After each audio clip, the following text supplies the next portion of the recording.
मेरी समझ के परे कि आज जब हम लोग 21वीं सदी में हैं, क्या ये बातें राजनीतिक चर्चा का विषय होनी चाहिए? ऐसी बातों से समाज में सिर्फ बंटवारा होगा, समाज को सिर्फ ये बातें बांटती हैं।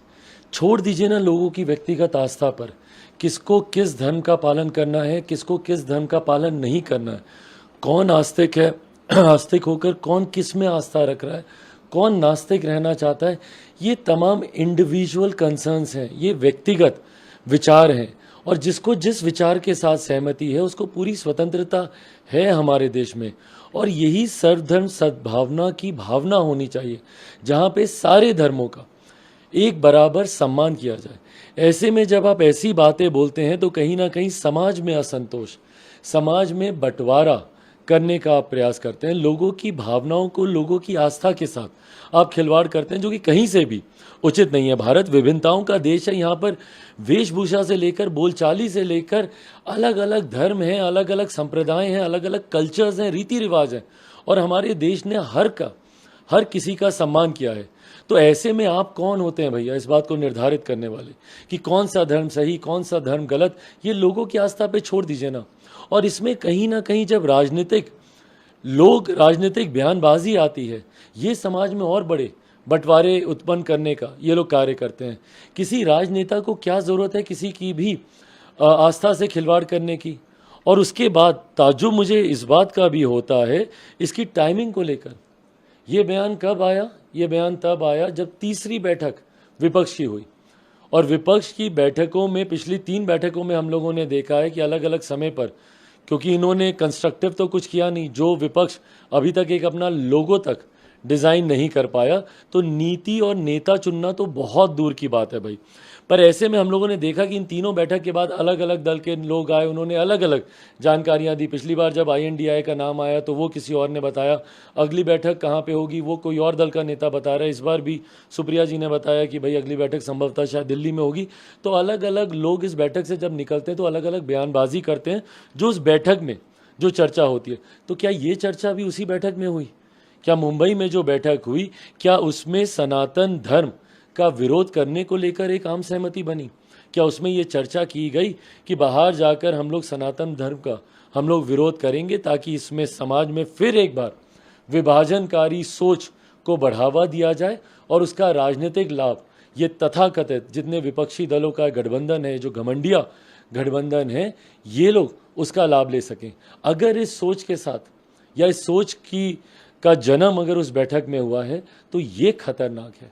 अगर विपक्षी गठबंधन इस सोच को बढ़ावा दे रहा है, जहाँ पे एक तरफ आप तुष्टीकरण की राजनीति कीजिएगा और वहीं एक बड़े वर्ग की आस्था के साथ आप खिलवाड़ कीजिएगा, और अगर इसकी चर्चा अगर उस बैठक में हुई है, मुंबई में जो विपक्षी दलों की बैठक हुई है उसमें अगर ये चर्चा हुई और बाहर आकर ये बयानबाजी, क्योंकि ये इसकी टाइमिंग ये सवाल खड़े करती है।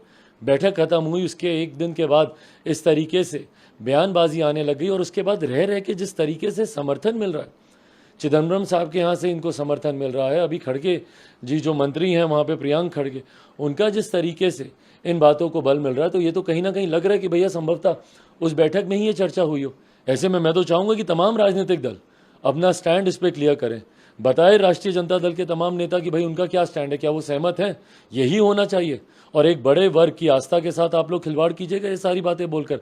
बताएं मेरे मुख्यमंत्री, जनता दल यूनाइटेड बताएं, उनके राष्ट्रीय अध्यक्ष बताएं कि क्या इन बयान से सहमत हैं, और अगर सहमत नहीं है तो ऐसे बयान का समर्थन जो गाहे बगाहे अलग अलग दल, भाई कांग्रेस तो मुझे लगता है समर्थन करती है, उनके कई नेता ये दिखा चुके हैं, और ये दिखा चुके हैं कि भाई कैसे आप एक बड़े वर्ग का आप विरोध कर रहे हैं, उनकी आस्था का आप अपमान कर रहे हैं। तो ऐसे में बाकी दल भी अपना स्टैंड, जो विपक्षी गठबंधन के जितने दल हैं जो उस बैठक में मौजूद थे, बताएं कि क्या ये उस बैठक में ये डिसाइड किया गया था, और अगर किया गया था तो उसमें बाकी दलों की क्या राय है। दूसरी तरफ अभी आप सरेआम आए दिन बिहार में हत्याएं हो व्यवस्था को लेकर सवाल खड़ा हो रहा है, कहा जा रहा है गुंडा राज चल रहा है। आए दिन गुंडा राज ही नहीं, मतलब महागुंडा राज बोल लीजिए, जंगल राज एक शब्द जो मेरे मुख्यमंत्री के द्वारा ही दिया गया था, आज उसी जंगल राज के साथ ये लोग साथ में बैठ के सरकार ये लोग चला रहे हैं। महाजंगल राज बोल लीजिए या अराजकता बोल लीजिए, पूरी तरीके से बिहार आज की तारीख में अराजकता के माहौल में जा चुका है। आए दिन बिहार में हत्याएं हो रही हैं। पिछले दिनों बिहार के अलग अलग जिलों में हम गए, समस्तीपुर हम गए, हाजीपुर हम गए, गोपालगंज हम गए, अलग अलग जिलों में जहाँ पे हत्याएं हो रही हैं। और उस पर अफसोस इस बात का है कि मेरे मुख्यमंत्री, जिनकी प्राथमिकता बिहार और बिहारी होने चाहिए, उनके पास फुर्सत ही नहीं है। आज उनकी पार्टी की तरफ से निर्णय लिया गया, उनके राष्ट्रीय अध्यक्ष लद्दाख टीम भेजने की ये लोग बात कर रहे हैं कि भाई वहाँ पे टीम जाए तो वहाँ पर जाकर हम लोग हकीकत दिखाएंगे कि क्या हकीकत है यहाँ की, और प्रधानमंत्री झूठ बोल रहे हैं। भाई आप कभी जाइए दरभंगा, आप जाइए कभी अरवल, आप जाइए कभी मधुबनी, आप जाइए कभी आरा, आप जाइए कभी बक्सर, जाएं बिहार के अलग अलग जिलों में। कटिहार जाकर एक बार देखिए, जब आप ही के प्रशासन के लोगों ने बिजली की मांग अपने अधिकारों को लेकर जब लोग वहाँ पे प्रदर्शन कर रहे थे और बेकसूरों पे आपने गोली चला दी।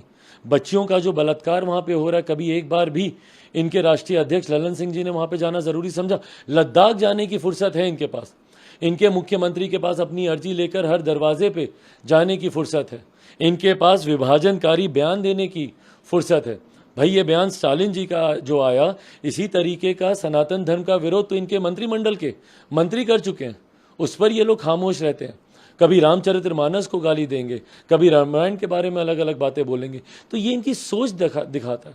जहां एक तरफ अपराधियों को ये लोग संरक्षण देते हैं, और यही कारण है नालंदा में जो घटना घटी, ये उसी का ही परिणाम है, क्योंकि अपराधियों को संरक्षण ये सरकार देती है। और समाज में कैसे विभाजन निरंतरता में बना रहे और उसका लाभ इन दलों को, उस सोच के साथ ये लोग आगे बढ़ते हैं। एक तरफ हमारे प्रधानमंत्री 2047 में देश को एक विकसित देश बनाने की सोच रखते हैं।